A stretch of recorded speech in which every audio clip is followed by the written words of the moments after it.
Hello,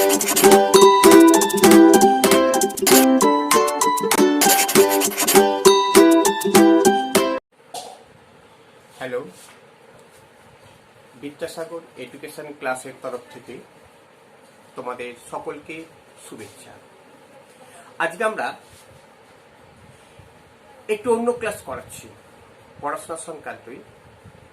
আমরা এতদিন বিভিন্ন ক্লাসের আমরা অঙ্ক, ইংলিশ আমরা পড়িয়েছি। আজকে আমাদের একটা কিছু খবর আসছে যে মাধ্যমিক পরীক্ষা সামনে চলে এলো, ওদের জন্য কিছু সাজেশন তৈরি করা বা ওদের জন্য কিছু প্রস্তুতি পর্ব কীভাবে নেবে সেই সম্বন্ধে তোমাদের একটুখানি আমরা বলছি। আমাদের মাধ্যমিক পরীক্ষা তোমরা জানো, নোটিশ পেয়েছো বিভিন্ন থেকে। 1 জুন থেকে মাধ্যমিক পরীক্ষা শুরু হবে, বা জুন মাস থেকে শুরু হবে মাধ্যমিক পরীক্ষাটা। তো হাতে মাত্র কয়েকটা দিন সময় আছে, মাস দেড়েক মতো সময় আছে। এই 1.5 মাসে আমরা কি প্রস্তুতি নেব? আমরা মোটামুটি আমাদের সবাইকার সিলেবাস মোটামুটি শেষ হয়ে গেছে এবং প্রস্তুতিও তোমরা খুব ভালোভাবেই নিচ্ছ। কিন্তু এই মুহূর্তে আমরা কিরকম প্রস্তুতি নিলে আমরা আরো ভালো ডেভেলপ করতে পারবো, উন্নতি করতে পারবো, কেমন কি, সেই ব্যাপারটা নিয়ে আজকে আমাদের আলোচনা। এবং দেখো, আমরা প্রথমে বলি যে মাধ্যমিক পরীক্ষার হাতে যেহেতু 1.5 মাস টাইম আছে, হয়তো একটু কম বেশি, এই সময়টা আমরা মানে কবিতাগুলো বা যে সমস্ত জিনিস বাংলার, আজকে আমরা বাংলা সম্বন্ধে একটু আলোচনা করছি। ফার্স্ট, বাংলা যে সমস্ত গল্প, কবিতা, নাটক যেগুলো আছে, তোমরা একটু ভালো করে রিডিংটা পড়ে নেবে। কারণ আমরা বিভিন্ন পড়াশোনার প্রশ্নের পেছনে ছুটে যাই, যে কোন স্যার কি প্রশ্ন দিয়েছে বা কোন বই কি প্রশ্ন করছে, আমরা প্রশ্নের পেছনে ছুটে যাই। কিন্তু প্রশ্নের পেছনে ছোটার আগে আমরা ভালো করে এই বইগুলো একটু রিডিংটা পড়ে নেব, যাতে ভেতরে যদি কোনো লাইন থেকে প্রশ্ন আসে, কোন গল্প থেকে নেওয়া হয়েছে বা কে মানে বলেছেন, কাকে বলেছেন, সেগুলো আমরা জানতে পারবো। তোমরা একটু মন দিয়ে রিডিংগুলো পড়ে নেবে। আর যদি পারো কবিতা বা গল্পের সার বস্তুগুলো অর্থাৎ জিস্টগুলো তোমরা একটু ভালো করে জেনে নেবে। এইটুকু তোমরা একটু করে নেবে। আর কি, যে প্রশ্নগুলো তোমরা করেছো সেই প্রশ্নগুলো তোমরা একটু ভালোভাবে করবে। আর আমি আজকে তোমাদের জন্য বাংলার কিছু সাজেশন দেব, যেগুলো করলে মোটামুটি তোমরা আশা করি তোমরা 70 থেকে 80% প্রশ্ন তোমরা কমন পেতে পারো।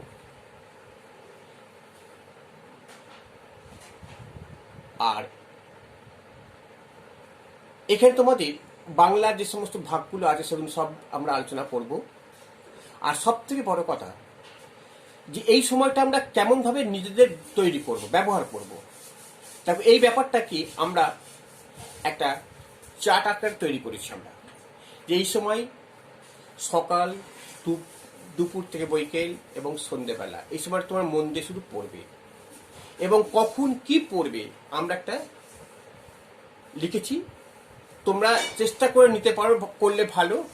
তাহলে তোমরা যদি মনে করো নিজেদের মতো করবে, তাও করতে পারো। তবে আমার মতে হয়, আমি যেটা ভেবেছি সেটা তোমাদের জানিয়ে দিচ্ছি। দেখো, এখানে আমরা একটা টাইম টেবিল করেছি, যে টাইমটা আমরা রবি থেকে শনিবার পর্যন্ত করেছি। এই রবি থেকে শনিবার পর্যন্ত যে টাইমটা আমরা দেখো একটা মর্নিং টাইম রেখেছি, দেখতে পাচ্ছ। এটা 7টা থেকে 9:30, কেউ 6টা থেকে 6:30 থেকে করতে পারে। আমরা এখানে 2.5 ঘন্টা থেকে 3 ঘন্টা আমরা টাইম রেখেছি। এবার দুপুরবেলাটা যে যেমন টাইম পাবে, অর্থাৎ চান টান করে খাওয়ার আগে পর্যন্ত করতে পারে একটু, না হলে খাওয়ার পর একটু রেস্ট নিয়ে, এটা একটা দুপুর থেকে বৈকাল পর্যন্ত একটা টাইম দিয়েছে। আর 6:30 থেকে 10টা পর্যন্ত একটা টাইম করা হয়েছে। সাড়ে ছটা থেকে, কারণ বিকেলবেলা একটুখানি খেলাধুলা করতে হবে। সবসময় যদি বই নিয়ে বসে থাকো তাহলে তুমি মনটা খারাপ লেগে যাবে। সাড়ে ছটা থেকে এই 10টা পর্যন্ত পরীক্ষা টানা 3.5 ঘন্টা তোমাকে পরীক্ষার জন্য প্রস্তুতি নিতে হবে। তারপর তুমি একটু রেস্ট নাও। ওই 11টা 12টা 1টা পর্যন্ত তোমরা কিন্তু পড়বে না। তাতে কি হবে, আমরা হয়তো দেখা যাবে অনেকেই বলবে আমার রাত্রিতে পড়াটা ভালো হয়, দিনের বেলাটা পড়াটা ঠিক মতো হয় না, তা সে সেইভাবেই নেবে। তবে আমি বলবো যে তোমরা 10টা থেকে 10:30টার মধ্যে বিছানায় শুয়ে পড়ার চেষ্টা করবে, এবং প্রয়োজন হলে তোমরা ভোরবেলা উঠে একটু পড়াটা করতে পারো। তাই এটা নিজেদের উপর নির্ভর করবে, আমি আমার মতামত দিচ্ছি। এবার দেখো এখানে Sunday, Monday, Tuesday, Wednesday, Thursday, Friday, Saturday 7টা বার আছে। এই 7টা বারেতে আমরা কি করছি, যে মর্নিংয়ে আমরা কোন সাবজেক্টগুলো পড়বো। একটা যদি আমাদের এই সময় কি মনে হয় জানো তো, কোন সাবজেক্টটা পড়বো, হাতে কাছে যেটা পেলাম সেটা করলাম। দেখা যাবে কোনো সাবজেক্ট একটু বেশি হয়ে যাচ্ছে, কোন সাবজেক্ট কম পড়ে যাচ্ছে। আমরা তা না করে আমরা যদি একটা নির্দিষ্ট নিয়মের মধ্যে যদি চলি, তাহলে দেখবে তোমরা কিন্তু সাকসেস অবশ্যই তোমরা হবে। আমরা যখন যেটা পারবো তখন সেটা পড়বো না, সেই জায়গাটা আমাদের মধ্যেটা ভাগ করেছি। দেখো প্রথমে আমরা সানডেতে কি পড়বো, ওই মর্নিংয়ে সকালবেলাটা দেখো আমরা হিস্ট্রি প্লাস ফিজিক্যাল সায়েন্স একটু পড়ে নেবো। মানে এখানে যদি 3 ঘন্টা পড়ি, 1.5 ঘন্টা হিস্ট্রি পড়বো, 1.5 ঘন্টা ফিজিক্যাল সায়েন্স পড়বো। এইগুলো কি করে পড়বে না, প্রশ্নগুলো রিভাইজ দেবে, ভালো করে রিভাইজ দেবে তোমরা, এবং যদি নতুন কোনো প্রশ্ন থাকে সেই প্রশ্নগুলো তোমরা পড়বে। আর দুপুরবেলাটা কি করবে জানো তো, মানে দুপুর থেকে বৈকেল বেলাটা, এই সময় তোমরা তোমাদের প্রত্যেক হাতে টেস্ট পেপার আছে। টেস্ট পেপারগুলো নিশ্চয়ই তোমরা কিনেছো, কিংবা বিভিন্ন সালের প্রশ্নগুলো তোমরা কিনেছো, সেগুলো তোমরা প্র্যাকটিস করবে। এই প্র্যাকটিসগুলো এই টাইমটা তোমরা প্র্যাকটিসটা করবে। এইবার আর রাত্রিবেলায় কি করবে, এইখানে দেখো এই যে রাত্রিবেলাটা সন্ধ্যেবেলাটা 6:30 থেকে 10:30 যে টাইম আছে, সেটা করবে কি ম্যাথের দেখো অ্যালজেব্রাটা করবে তোমরা। এই অ্যালজেব্রাটা আর রাইটিং স্কিলটা তোমরা জোর দেবে। বিভিন্ন অ্যালজেব্রাগুলো তোমরা ফলো করবে এবং রাইটিং স্কিলটা। আর এই যে দুপুরবেলা যে বলে টেস্ট পেপারটা ফলো করবে, এই টেস্ট পেপারটা তোমরা এই দিন করবে ইংলিশ। অর্থাৎ আমরা বলতে চাইছি এই যে এই টাইমটা যদি দুপুরবেলাটা প্রত্যেক দিন একটা করে সাবজেক্ট যদি আমরা পুরো ফুল পরীক্ষার মতো নিই, 2.5 ঘন্টা 3 যেমন পরীক্ষার যে সিস্টেম, তাহলে কিন্তু আমাদের অনেক ডেভেলপ হবে। অর্থাৎ 4 সপ্তাহে আমরা হাতে পাচ্ছি 6 সপ্তাহ। 6 সপ্তাহে যদি আমরা 6টা করে সাবজেক্ট নিই, আমরা দেখবি রেজাল্টটা আমাদের অবশ্যই ভালো হবে। এবং 6টা প্রশ্ন, এবার মনে করে এই যে প্রশ্নটা আমি বললাম, সোমবার রবিবার দিন তুমি ইংলিশ পরীক্ষা দিলে, এবার এই টেস্ট পেপারটাই যে প্রশ্নগুলো তুমি পারলে না, সেগুলো তুমি এই সন্ধ্যেবেলাটা বসে ওই প্রশ্নগুলো তুমি কভার করে নিলে। কি বললাম বুঝতে পারছো তো? দুপুরবেলা যে টেস্ট পেপারে ইংলিশ প্রশ্নটা তুমি পরীক্ষাটা দিলে, তার মধ্যে যে প্রশ্নগুলো তুমি পারলে না, সেই প্রশ্নগুলো তুমি অ্যান্সারগুলো তুমি রাত্রিবেলা বসে একটু দেখে নিলে। শুধু টেস্ট পেপার করলেই হবে না, এই যে ম্যাথ আর রাইটিং স্কিল করার পর তোমরা এই প্রশ্নগুলো করে নেবে। এবং এই রাইটিং স্কিলটা কি করবে, রাইটিং স্কিলটা ধরো ইংলিশে রাইটিং স্কিল আছে, এই রাইটিং স্কিলটা তুমি কি করলে, ধরো তোমার একদিন করলে প্রসেসিং, একদিন করলে রিপোর্ট, একদিন করলে নোটিশ, একদিন লেটার, এই সমস্ত জিনিসগুলো করলে। আচ্ছা, এটা তুমি নিজেদের মধ্যে করে নিতে পারো। আর অ্যালজেব্রাগুলো কি করবে, অ্যালজেব্রাগুলো তুমি ধরো বলে আজকে আমি অ্যালজেব্রা একটা প্রশ্নমালা ভালো করে দেখে যাবো, এখান থেকে ইম্পর্টেন্ট অঙ্কগুলো দেখে যাবো। ঠিক আছে, আমার 4টে সপ্তাহ পাচ্ছি, তুমি দুটো করে অ্যালজেব্রা দেখলে, তাতে তোমার 8টা 4 সপ্তাহ মানে 6 সপ্তাহ পাচ্ছ, 12টা অ্যালজেব্রা পেজ তোমার খুব ভালোভাবে তৈরি হয়ে যাবে। প্লাস এখানে যে মানে প্রশ্নগুলো তুমি পাচ্ছ না, সেগুলো তুমি করে নেবে।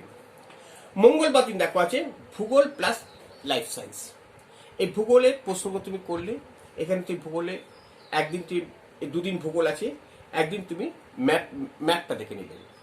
ঠিক আছে, ম্যাপগুলো দেখে নিলে ভূগোলের প্রশ্নগুলো যেগুলো আছে দেখবে, সেগুলো কোন কোন পয়েন্টগুলো তোমাকে, সেটা পরে আমরা একটা ভূগোল ক্লাস নিয়ে আমরা করবো। এই লাইফ সায়েন্সের প্রশ্নগুলো তোমরা দেখলে। আর এখানে দেখো ম্যাথ পরীক্ষা দিলে, দুপুরবেলাটা তুমি ম্যাথ টেস্টটা করলে, একটা ফুল 300 মানে ফুল পেজ। তারপর দেখো সন্ধ্যাবেলা যেটা হবে, সেই ম্যাথ এরিথমেটিক মানে পাটিগণিতটা করবে। ম্যাথের পাটিগণিতটা করলে, ঠিক আছে। আর ইংলিশ রিডার বইটা করলে, অর্থাৎ টেক্সট বুকটা একটা করে গল্প প্রশ্নগুলো তুমি দেখে নিলে, ঠিক আছে। ম্যাথের এরিথমেটিকে তুমি ধরো একটা সুদ কষা কি তোমার যার যে সমস্ত অঙ্কগুলো আছে, শুধু এরিথমেটিক অঙ্কগুলো তুমি ভালো করে দেখে নিলে। মঙ্গলবার দিন পৃষ্ঠে হিস্ট্রি প্লাস আবার পিএসসি মানে ফিজিক্যাল সায়েন্স, এখানে বাংলা টেস্ট পেপার করবে, দেখো লেখা আছে বাংলা টেস্ট পেপার, হ্যাঁ। আচ্ছা, এবার ম্যাথ প্লাস ম্যাথে করবে কি, ম্যাথ প্লাস ম্যাথের জিওমেট্রি করবে, মানে জ্যামিতি, ম্যাথের জ্যামিতি প্রশ্নটা করবে, আর লাইফ সায়েন্স করবে, লাইফ সায়েন্স, ঠিক আছে। আচ্ছা, এবার দেখো ওয়েডনেসডে কেটে জিওগ্রাফি প্লাস লাইফ সায়েন্স, তারপর দেখো এখানে ফিজিক্যাল সায়েন্সের টেস্ট ফুল পেজ করবে, তারপর যে প্রশ্নগুলো পাবে না সেটা রাত্রে দেখে নেবে, ম্যাথের ত্রিকোণমিতি করবে, হ্যাঁ, তারপর ইংলিশ রিডার করবে। দেখো থার্সডে করবে Bangla plus English writing plus life এরা লাইফ সায়েন্সের টেস্ট পেজ করবে। এখানে দেখো ম্যাথ পরিমিতি করবে, হ্যাঁ, আর গ্রামার করবে, ইংলিশ গ্রামার করবে। আর ফ্রাইডে বাংলা ইংলিশ গ্রামার, এবার ইতিহাসের পেজ করলে একটা, ম্যাথ প্লাস ভূগোল, ম্যাথে করবে অ্যালজেব্রা, আবার অ্যালজেব্রা করবে। আচ্ছা, এবার Saturday Bangla plus physical science, এখানে ভূগোলে পেজ করবে, আর ম্যাথ প্লাস হিস্ট্রি, ম্যাথের শর্ট কোশ্চেনগুলো তোমরা এই শনিবার দিনটা তোমরা করবে, যত শর্ট কোশ্চেনগুলো তোমরা বসে বসে এখানে করবে। দাদা এই যে চারটা তোমরা যদি ফলো করতে পারো, তোমাদের প্রত্যেকটা জিনিস তোমরা খুব ভালোভাবে সব রপ্ত করতে পারবে, ঠিক আছে। এটা দিলাম তোমাদের একটা নিয়মের মধ্যে দিয়ে, তোমরা এই যে কটা দিন তোমরা যদি এই নিয়মটা ফলো করো, তোমাদের সাকসেস কেউ আটকাতে পারবে না, এবং অবধারিত। তোমরা যে টেস্ট পেপার যে পেজটা করছো, সেই পেজটা সেই দিনই তোমরা সেই প্রশ্নগুলো সব অ্যান্সার করে নেবে, ভালো করে মুখস্থ করে নেবে, ঠিক আছে। আচ্ছা, এবার আমরা দেখো,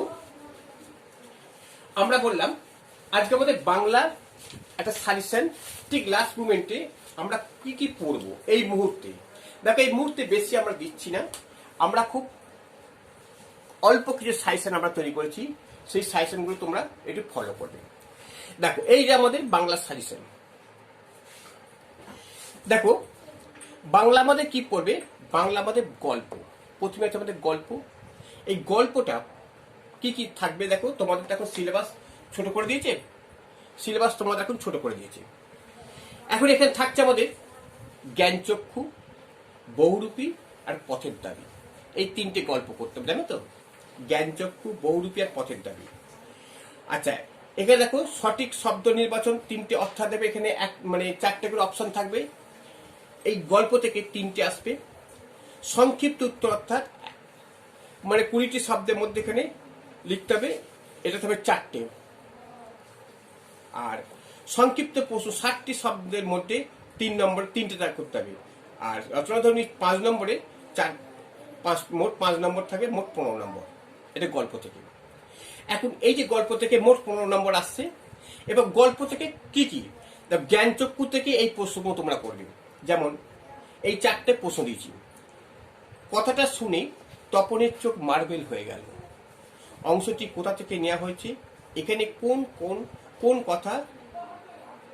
কথা শুনে তপনের চোখ মার্বেল হয়ে গেল, হ্যাঁ, এটা দুটো কথা হয়ে গেছে। আচ্ছা, এবং কেন হলো। 2 নম্বরে দেখো, শুধু এই দুঃখের মুহূর্তে গভীরভাবে সংকল্প করে তপন, এখানে কোন মুহূর্তে কথা বলা হয়েছে, কেন তার কাছে মুহূর্তটি দুঃখে বলে মনে হয়, হ্যাঁ, তাহার সংক্ষেপে এটা। আচ্ছা, তার কি সংকল্প, তপন কি সম্পর্ক, এটা তপন কি সংকল্প করে, এটা তপন হবে, হ্যাঁ, তপন কি সংকল্প করে। আচ্ছা, জ্ঞানচক্ষু বললাম মানে তপনের চরিত্রটি বিশ্লেষণ করো। আর নতুন মেশকে দেখে জ্ঞানচক্ষু খুলে গেল তপনের, কিভাবে তপনের জ্ঞানচক্ষু খুলে গেল, এখান থেকে এই প্রশ্নটা, এই 4টে প্রশ্ন করলে মনে হচ্ছে একটা তোমরা অবশ্যই পাবে।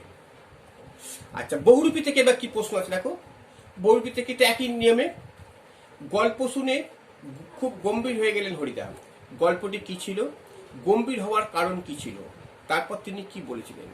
2 নম্বরে দেখো, সেদিন হরিদার রোজগার মন্দ হয়নি, এখানে কোন দিনের কথা বলা হয়েছে তাহা লেখো। হরিদার জীবনে সত্যি একটা নাটকীয় বৈচিত্র্য আছে। হরিদা কে ছিলেন, তার জীবনে নাটকীয় বৈচিত্র্যটি লেখো। আর বহুরূপীর হরিদা চরিত্রের বৈশিষ্ট্য লেখো। এটা গেল। এবার পথের দাবি। পথের দাবিতে কে দেখো, মৃত্যু সেখানে প্রবেশ করতে সাহস পায় না, করে না। মৃত্যু কোথায় প্রবেশ করতে সাহস করে না, এর কারণ কি? 2 নম্বর, আমি বাবু ভারী ধর্মভীরু মানুষ। বক্তা কখন কাকে কথা বলেছিলেন, উক্তিটির কারণ বিবৃত করো। 3, বাবুটির স্বাস্থ্য গেছে কিন্তু শখ 16 আনায় বজায় আছে। বাবুটি কে, তার পরিচয় দাও। পথের দাবি অবলম্বনে নিমাইবাবুর চরিত্রটি বিশ্লেষণ করো। তাহলে আমরা মানে গল্পগুলো আমরা পেয়ে গেলাম। এবার আমরা কবিতাতে কি আছে প্রশ্ন দেখো। এখানে 15 নম্বর প্রশ্ন আসবে। তার মধ্যে সঠিক শব্দ নির্বাচন 3, সংক্ষিপ্ত উত্তর 4, 20 শব্দের মধ্যে সংক্ষিপ্ত প্রশ্ন 3, রচনাধ্বনি প্রশ্ন 5 বা 15 নম্বর। এখানে কি আছে দেখো, অসুখী একজন থেকে কি প্রশ্ন, বৃষ্টিতে ধুয়ে দিল আমার পথের দাগ। অংশটি কোথা থেকে নেওয়া হয়েছে, কবি কেন এ কথা বলেছেন। 2, শিশু আর বাড়িরা খুন হলো, তাদের খুন হওয়ার কারণটা কি, এদের মধ্যে লেখক কি বার্তা দিয়েছেন। আর সেই মেয়েটি আমার অপেক্ষায়, উদ্যাংশটি তাৎপর্য বিশ্লেষণ করে। তারপর যুদ্ধ এলো, কবি এখানে কোন যুদ্ধের ছবি এঁকেছেন তার নিজের ভাষায় লেখো। ঠিক আছে। এবার দেখো অভিষেকে কি আছে, জিজ্ঞাসিল মহাবায়ু। এখান থেকে একটা প্রশ্ন এবছর আসবে, জিজ্ঞাসিল মহাবায়ু বিস্ময় মানিয়া। মহাবায়ু বলতে কাকে বোঝানো হয়েছে, মহাবায়ু বিস্মিত হয়েছিলেন কেন।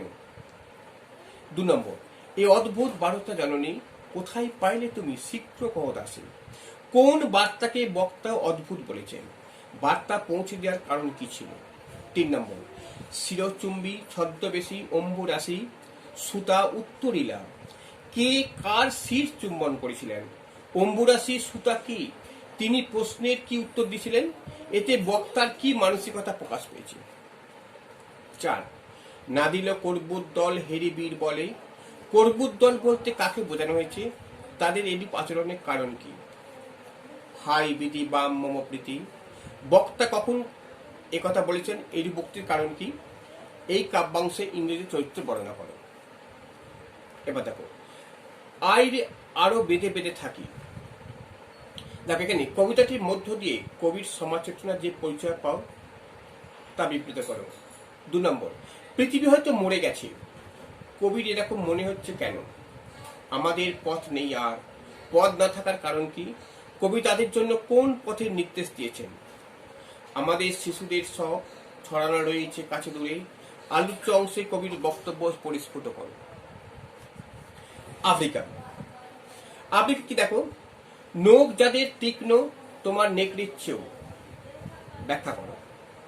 দাঁড়াও ওই মানহারা মানবীর দ্বারে, বলো ক্ষমা করো। আফ্রিকাবাসীদের কেন মহান মানহারা মানবী বলা হয়েছে, কাকে কেন ক্ষমা চাইতে বলা হয়েছে।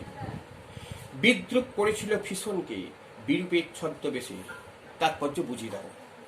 কবির সঙ্গীতে রোজ উঠেছিল সুন্দরের আরাধনা, কবির বক্তব্য ব্যাখ্যা করো। এবার দেখো প্রলয়াল্লাস, বজ্র শিখার মশাল জেলে আসছে ভয়ঙ্কর, এই বার্তা দিয়ে কবি কি বোঝাতে চেয়েছেন। তোরা সব জয়ধ্বনি কর, তোরা কারা, তাদের জয়ধ্বনি করতে বলা হয়েছে কেন। প্রলয়াল্লাস কবিতাটির নামকরণের সার্থকতা বিচার করো। দ্বাদশ রবির বন্যি জ্বালা তাহার নয়ন কাটায়, এখানে কবির বক্তব্য পরিস্ফুট করো। তাহলে এটা গেল আমাদের গল্প আর কবিতা। এবার দেখো প্রবন্ধ তোমাদের কি আছে দেখো, 11 নম্বর প্রশ্ন আছে প্রবন্ধ থেকে। এমসিকিউ 3 নম্বর আসবে, খুব সংক্ষিপ্ত 3, এসে টাইপে 5। ঠিক আছে, একটা বড় প্রশ্ন। কলমকে বলা হয় তলোয়ারের চেয়ে শক্তিধর, উক্তিটি ব্যাখ্যা করো। বক্তার এই উক্তির কারণ কি। ক্রমে হটিয়ে দেওয়া হলো দোয়াত আর কলমকে, কিভাবে দোয়াত ও কলমকে হটিয়ে দেওয়া হয়েছিল তাহা বিবৃত করো। কলমের দুনিয়ায় ফাউন্টেন পেন কিভাবে বিপ্লব করছে তা বিবৃত করো। কালি নেই কলম নেই বলে আমি মুন্সি, বক্তাকে তার এরূপ উক্তির কারণ কি। ঠিক আছে। এবার দেখো তোমাদের নাটক আছে, নাটক থেকে একটা প্রশ্ন থাকবে 4 নম্বরে, যে নাটকটা সিরাজদৌল্লা। বলছি সিরাজদৌল্লার নাট্যাংশে লুৎফার চরিত্রটি বিশ্লেষণ করে, এবং খুব ইম্পর্টেন্ট। জাতির সৌভাগ্য সূর্য আর অস্তাচলগামী। বক্তাকে তার এরূপ মনে হওয়ার কারণটা কি? ওটা দূরে সরে গেছে। বাংলা শুধু হিন্দুর নয়, বাংলা শুধু মুসলমানের নয়। কাদের উদ্দেশ্যে কথা বলা হয়েছে, এই বক্তব্যের মধ্য দিয়ে বক্তার কি চারিত্রিক বৈশিষ্ট্য প্রতিফলিত হয়েছে। তোমাদের কাছে আমি লজ্জিত, কে কথা বলেছেন, উনি উদ্দিষ্ট ব্যক্তিটিকে বক্তার লজ্জা পাওয়ার কারণ কি ছিল। ঠিক আছে, এই 4টে প্রশ্ন দিলাম। সহায়ক গ্রন্থে দেখো তোমাদের এখানে 10 নম্বর প্রশ্ন আছে, দুটো বড় প্রশ্ন সহায়ক গ্রন্থে, যেটা কোনি থেকে তোমাদের কোনির এই প্রশ্নগুলো দেখো। হঠাৎ তার চোখে ভেসে উঠল সত্য সংখ্যাটা। কার চোখে কেন সত্য সংখ্যাটা ভেসে উঠল? কোনি উপন্যাসের কোনির চরিত্রটি বর্ণনা করো। তোর আসল লজ্জা জলে, আসল গর্ব জলে। প্রসঙ্গ উল্লেখ করে ইহার তাৎপর্য বিশ্লেষণ করো। দু চোখে ঘৃণা আর আক্রোশ, কার চোখে কার প্রতি ঘৃণা আর আক্রোশ জানিয়ে জন্মেছিল, কেন তা বিবৃত করো। এই মুহূর্তে সে বুঝলো তার মাথা থেকে মুকুট তুলে নিয়েছে ইয়া। সে বলতে কে, সে কিভাবে এই উপলব্ধি করছিল। হঠাৎ নজরে এলো গঙ্গার বুকে 4টি কালো ফুটকি। কার নজরে এলো 4টি কালো ফুটকি? কারা, তারা কি করছিল। ঠিক আছে, এবার দেখো একটা তোমাদের প্রবন্ধ লিখতে হবে, মানে রচনা। এই রচনাটা একটা লিখতে হবে, হ্যাঁ, এটা 400টা শব্দের মধ্যে লিখতে হবে। এটা 10 নম্বর আছে। এবার দেখো রচনাটা আমরা কি করব। আমরা জানি ঋতু বিষয়ক কবিতা, ঋতু বিষয়ক একটা আসে। এখান থেকে আমরা কি করছি, বলছি আমরা যেটা মনে করছি শীতের সকাল, প্রতিদিনের জীবনে বিজ্ঞান, প্রতিদিনের জীবনে বিজ্ঞান, বাংলার সংস্কৃতি আর খেলাধুলার প্রয়োজনীয়তা। এই 4টে তোমরা করে রাখতে পারো, আশা করি তোমরা পাবি একটা প্রশ্ন। এবার দেখো সংলাপ আর প্রতিবেদন, এই দুটোর মধ্যে একটা পড়বে, তোমরা যেটা খুশি বাঁচতে পারো। সংলাপ কোনটা দেখো, এদের 5 নম্বর আছে। ছাত্র শিক্ষক সম্পর্কটা কেমন হওয়া উচিত, একটা স্টুডেন্টের সঙ্গে টিচারের রিলেশনটা কেমন হওয়া উচিত, দুই বন্ধুর মধ্যে কথোপকথন। রক্তদানের উপযোগিতা সম্পর্কে ছাত্র শিক্ষকের কাল্পনিক একটা সংলাপ, এটা করবে। অনলাইনে পড়াশোনার ভালো মন্দ নিয়ে দুই বন্ধুর সংলাপ।